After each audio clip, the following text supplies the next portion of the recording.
A few years ago, when my daughter was around 12, I caught myself saying something I'd never said to her before. I said, "Fine, if you don't do it, no phone for the weekend." And she looked at me, really looked at me, and she said, "Okay," not in a scared way, not in a defeated way, in a, "Okay, I've calculated the cost and I accept it" way. She went to her room. What did I achieve? No phone for the weekend, but also no task done and a silent treatment for 2 days. But you know what I also had? An aha moment. 30 years ago, my mother pulled a similar approach. "If you don't do that," I don't remember what it was, "I won't let you out to play." I remember my reply to this day. She does too. "Fine, because I didn't want to go anyway."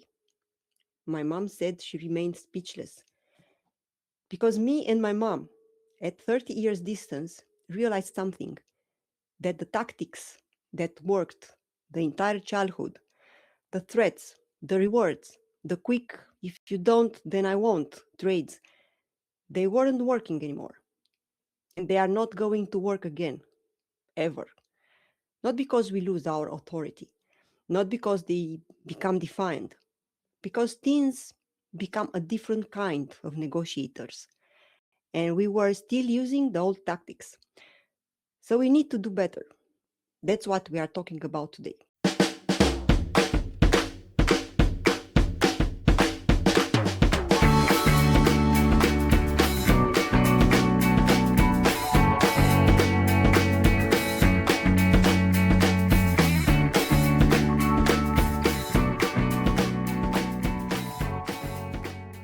Last week, in episode 1, I said something I want to pull out and look at closely today. I said no blackmail, no threats, no trading screen time for chores. Routines must be negotiated. And I promised we'd do a whole episode on that. Well, this is that episode. The 4 negotiating moves. Easy for everyone and truly effective. Here's the frame I want you to hold today. Your teen has real leverage now. Pretending they don't is the mistake. When our kids were small, parenting was simple in the way that we had all the power, right? They couldn't actually refuse us, they couldn't fight back, they couldn't weaponize silence or skip school or hide a phone under the mattress or lie convincingly to our faces. So threats worked, bribes worked. Because I said so worked.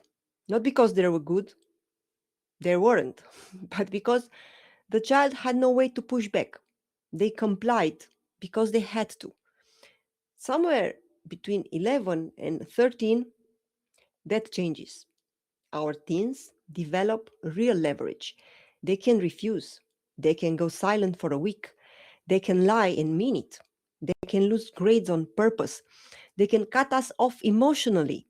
They can weaponize the 100 small daily things that used to be automatic. The little kiss on the cheek, the "how was your day," the willingness to eat at the table or at all. And the moment they have leverage, you're no longer managing a child. You deal with another person who has something to lose, and so do you. That is a completely different game, and we need a completely different manual. Today, I'm giving it to you. I spent 2 decades of my career in international communication, crisis management, consumer strategy, and negotiation. I sat in rooms where deals were made and watched many of them fall apart. And I learned one thing over and over: most negotiations don't fail because someone was too tough, they fail because someone made a stupid trade. What is a stupid trade? Not one where you gave too much. A stupid trade is one where you traded the wrong kind of thing, something that shifted the balance of power, or set a bet first time, or made the next conversation harder. We make stupid trades with our teens all the time. Let me walk through the 6 worst ones. See which ones feel familiar. I've made two of these myself, maybe three on bad days. One I admitted already. One, paying them in phone time. Empty the dishwasher and you can have an extra hour of phone. This sounds reasonable, but it's actually terrible. What you've just done is tell your teen that the phone is the currency of the house. Every future conversation about anything will now be priced in phone minutes. Homework, room cleaning, family dinner, school projects, coming home on time, all of it from now on has a hidden exchange rate with the phone. You also confirm in your teen's head that the phone is so valuable that even you, the parent, treat it as the ultimate prize. Well, good luck having a calm conversation about reducing screen time after that. Second bad trade, the fine next time trap. Fine, just this one, skip the practice. But next week, you are doing double. You won't enforce the double. They know you and they know you won't. They have already done the math. What you actually traded is this week's fight for next week's credibility. You avoided a hard conversation today by making a promise you won't keep. And every time you do this, your team quietly registers that your next time warnings mean nothing. Over time, this builds into the most damaging thing in the relationship. Your teen stops believing your words mean anything. Not the threats, not the promises, not the praise. All of it becomes noise because your word stopped being reliable when you traded it for a quiet evening. Number three, going cold on them. Fine, whatever, do what you want. I'm not going to talk to you about this anymore. I'm very disappointed in you. The silent treatment, the cold shoulder, the long sulk. This is the most common and least talked about bad trait in parenting. It uses your relationship itself as a weapon. And here's the problem: you cannot afford to spend your closeness with your teen this way. Your teen is already pulling away. And that's normal, that's their age. They need less of you for their own identity to form. If you then pull your worth away as punishment, even a little, even just being cooler for a day, you are speeding up the very disconnection you're scared of. There are things worth fighting for with your teen. Their mood on a random evening is not one of them. Fourth betrayed. Because I said so. Another conversation enders.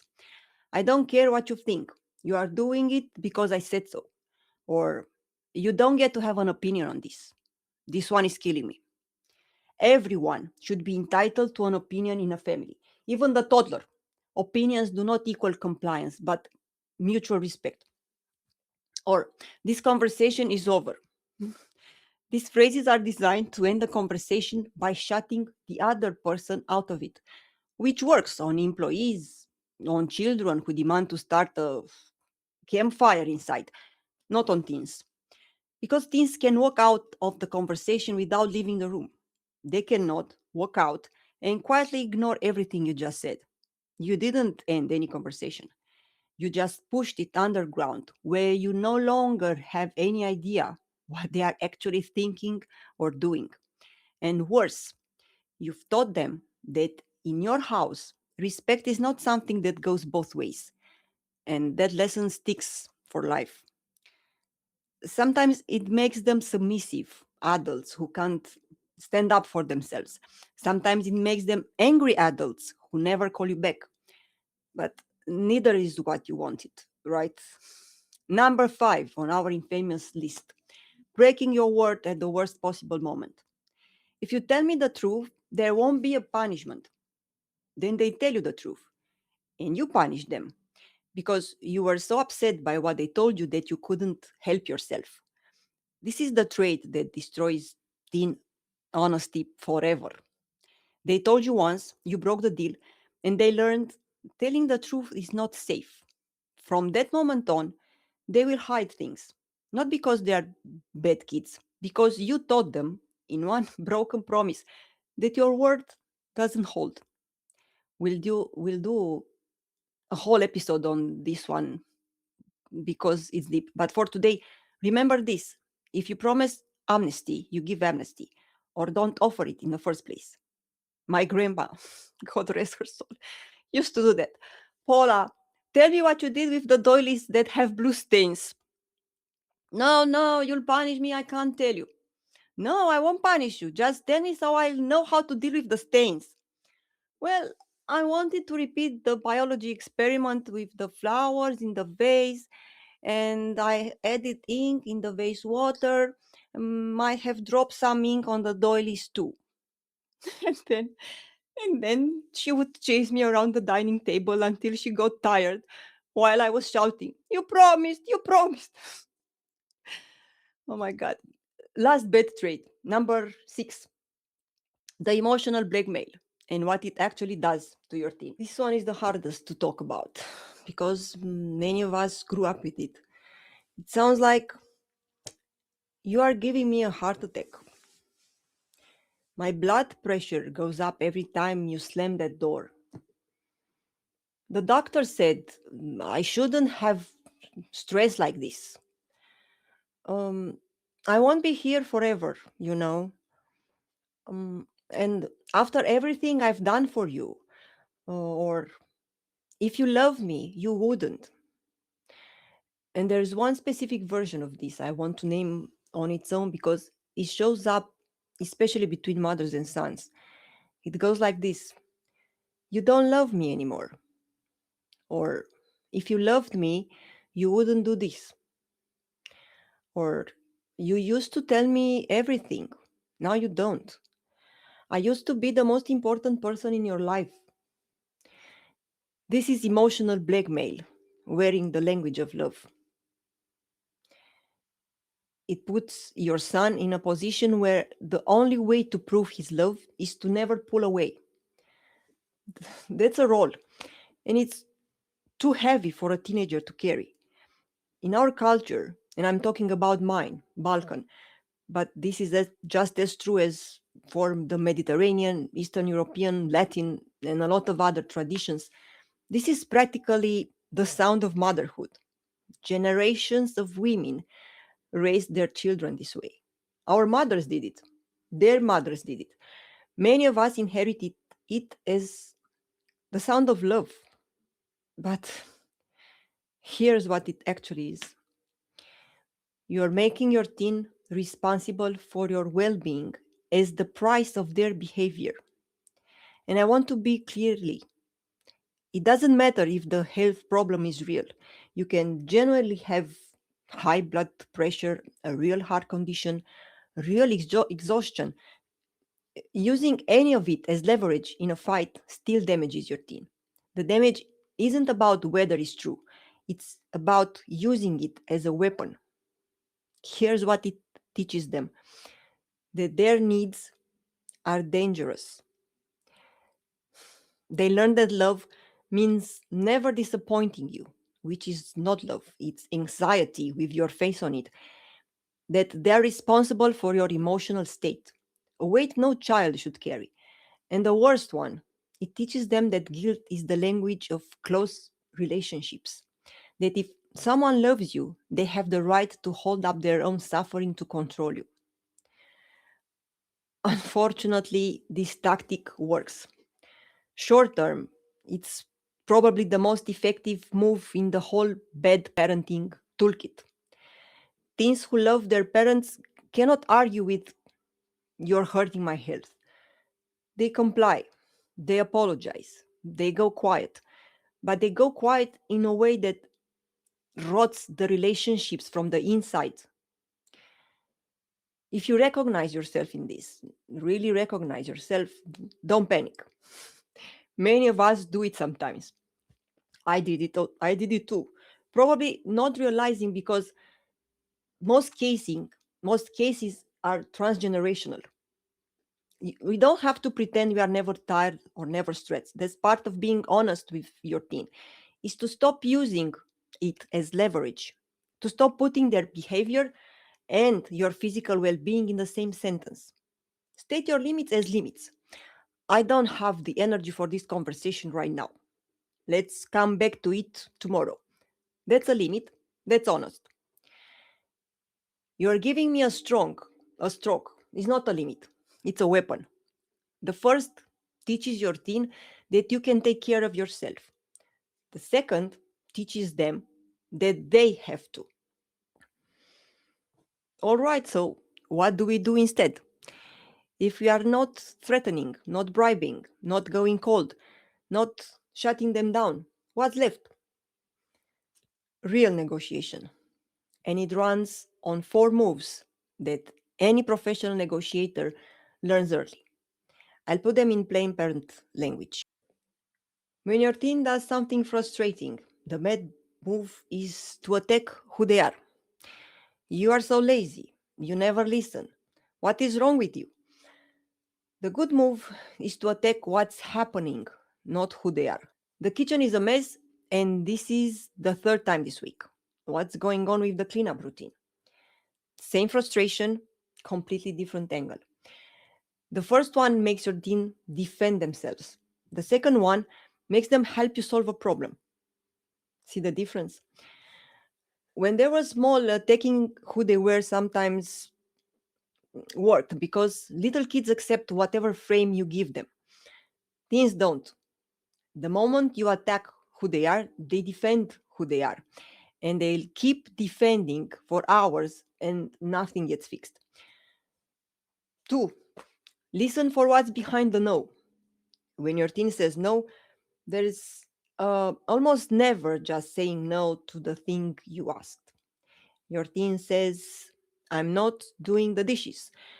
But what they actually mean underneath is usually one of these: I'm exhausted and can't face one more task. Or um, you ask me in a tone that made me feel disrespected. Or I'm angry about something else entirely, and this is where it's coming out. Or I genuinely don't get why this is my job and not my brother's. If you argue with what they said, you get nowhere because you are arguing with the symptom. If you ask what's underneath, you can find something you can actually work with. The move is to pause and ask, what's this really about? Not aggressively, curiously. Sometimes your teen won't know, sometimes they'll tell you. Either way, you're no longer fighting over dishes. Okay. Three, put three ideas on the table before picking one. The line, either you do this or I do that, gives two options, both decided by you. But that's not a negotiation, that's an ultimatum. Instead, say something like this: okay, this isn't working. What are three different ways we could solve this? Let's list them and then pick. This is the move that changes the dynamic fastest. Because the moment you ask your team to come up with options alongside you, you move them from someone being defending themselves to someone helping you figure it out. Their brain switches modes. They start contributing instead of resisting. And here's the surprise: teens do come up with good ideas, better than we expect. Not because they are geniuses, but because they know the reality on their end better than we do. They know what's actually doable from there we stand. Four, hold both of you to the agreement, not to your authority. What I mean: when you disagree, don't make it about who's in charge. Make it about something outside both of you: a principle, a rule, a value, a rule you both agreed to, okay? Instead of, I'm your mother and I said no, try. We agreed last month that Tuesdays are study nights. That's why I'm saying no, not because I feel like it. This small move changes everything because you are not the decider. You are both accountable to a deal you made together, which means your team isn't fighting you.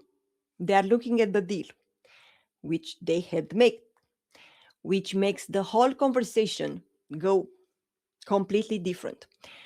And quietly, it teaches them how to handle anyone who has power over them. Yeah, a future boss, a professor, a landlord, by looking at the agreement, not the person. Before I finish, I have to name something underneath everything we've talked about today. Because everything I just explained, the four moves, the way out of the bad traits, all of it works only if you can hold yourself together in the moment. And most of the time, most of us can't. Want to know something?